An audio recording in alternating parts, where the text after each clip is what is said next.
Hi, xin chào quý vị và các bạn. Hôm nay mình sẽ không làm một clip về câu cá trên sông Hàn nữa. Ngày thường là mình quay ở Đà Nẵng, tức là mình sẽ làm một video cho các bạn xem, tức là câu cá trên sông Hàn. Nhưng mà bây giờ mình không quay nữa, mình chuyển cảnh rồi.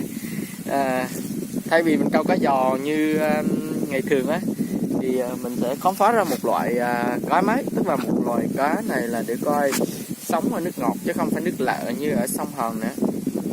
Đây, các bạn nào ở Quảng Ngãi thì sẽ nhận ra cảnh này, tức là cái cầu Thạch Bích đây, cái cầu Thạch Bích đây, đó là mới vừa xây dựng xong. Thì ở dọc đây sẽ có một cái đường cắt cớp này, nó chia các bờ sông ra. Thì bên đây là cá rất là nhiều. Sông Trà thì nổi tiếng với cá bóng sông Trà và giòn thì nó ở nước chè hai, tức là giữa nước lợ á, nấu ăn rất là ngọt. Nói chung cá bóng và giòn là đặc sản của Quảng Ngãi đây đấy. Thì khi nào có dịp mình sẽ làm một clip cho các bạn về món giòn ngon lắm. Đây là bờ sông Cà Cúc. Đây các cần thủ đã chuẩn bị sẵn sàng rồi. Đây xe của các cần thủ đây, xe mình đây 43 mình đây, từ Đà Nẵng mình chạy vô đây để khám phá về nơi này. Nói chung là mình cũng muốn chia sẻ cho các bạn biết về một ít về quê hương Quảng Ngãi. Nói chung là cũng rất là vui. Mình ở đây cũng được mấy năm, trước giờ ở được mấy năm, rất là vui. Đó, nói chung là ở đây rất là yên bình. Thành phố ở đây nhỏ thôi,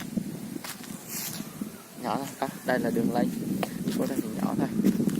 Sau kia thì có mấy anh mấy chú cao rồi. Đây, mình sẽ đi lại cho mình xem.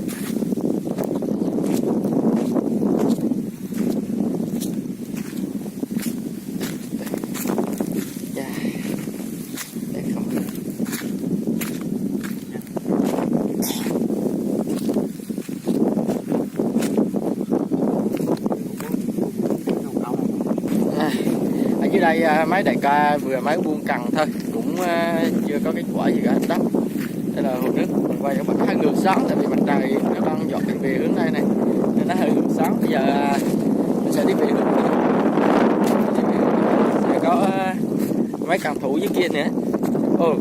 Buổi chiều mà đi dọn đến bờ sông như thế này thì rất là tuyệt vời. Nói chung là mát lắm. Gió, không biết gió nó có ảnh hưởng gì tới cái mic của mình không? Tại vì mình ra đây cũng không nghĩ là sẽ quay một cái video để mà chia sẻ với các bạn đâu, tại vì mình không nghĩ nó là tuyệt vời như thế này. Rất là đẹp nha. Đây là tuyệt vời. Đây có một cái cống này, nước chảy ra nè, từ từ tại mình chút đây này. Ở đây có một cái cống nước chảy rồi.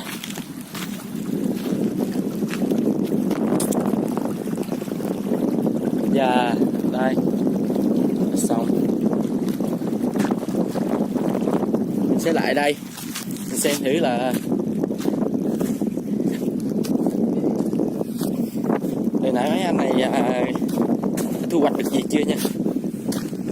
Và này là 3 cân.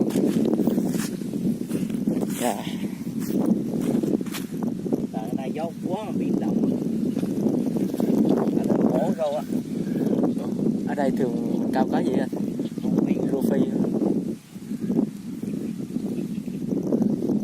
Ngày hôm qua nước phía bên kia thế nào cao cá gái được mà chừng mới không lá. Giờ không cho cái ông chừng cao.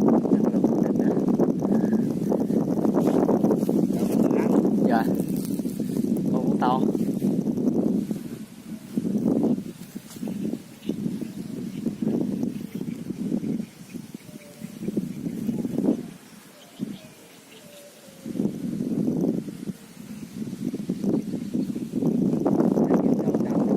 Dạ không được câu.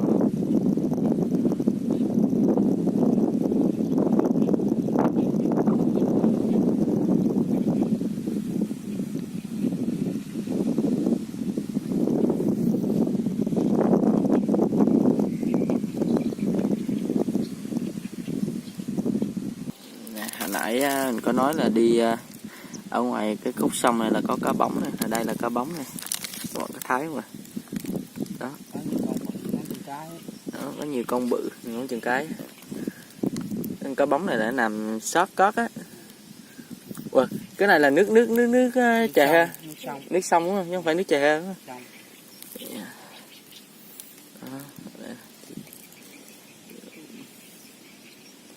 Mới ra đây cao thôi, chỉ mới được một con thôi. Cá bóng này thì ăn ngon hơn. Cá bóng không trà. Nhất hận.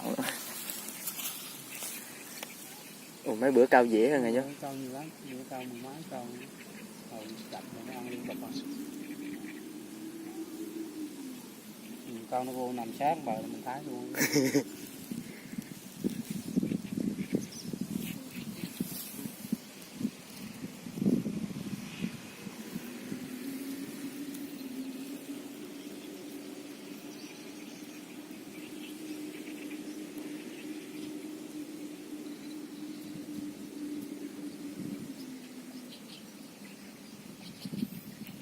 Nói chung mùa này chưa lụt cao chưa chứ.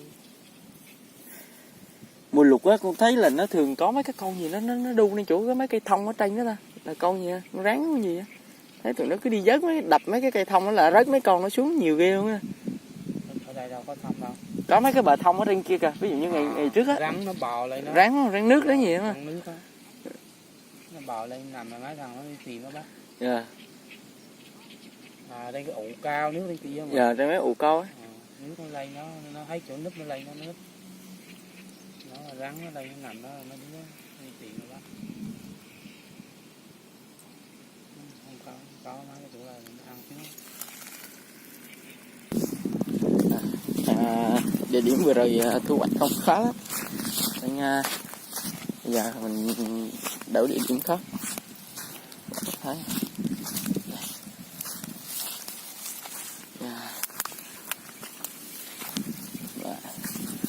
Thì đâu có sông này, và sông này thì rộng lắm.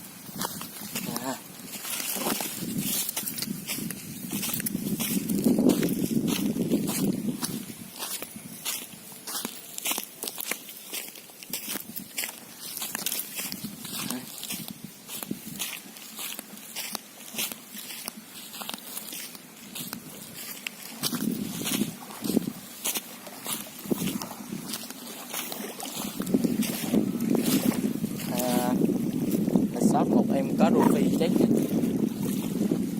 Một em có rô phi chết nha. To ấy. Có rô phi ở sông này to lắm, các bạn thấy không? Sót một em có rô phi chết. Ủa, có rô phi chết to.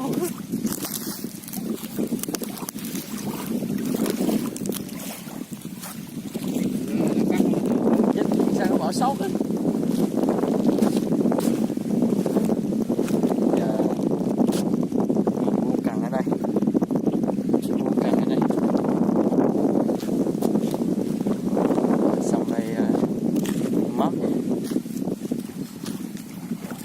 Nhiều gớm ấy.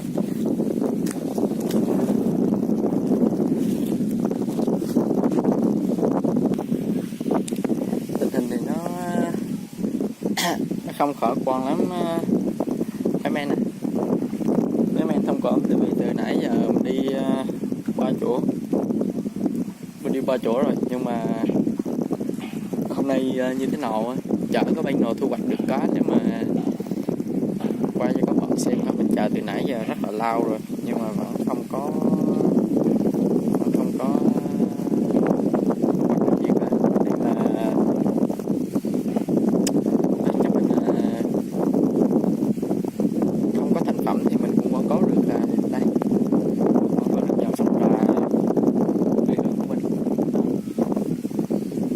Cầu Hoàng Sai và cuộc sống buổi chiều nơi đây.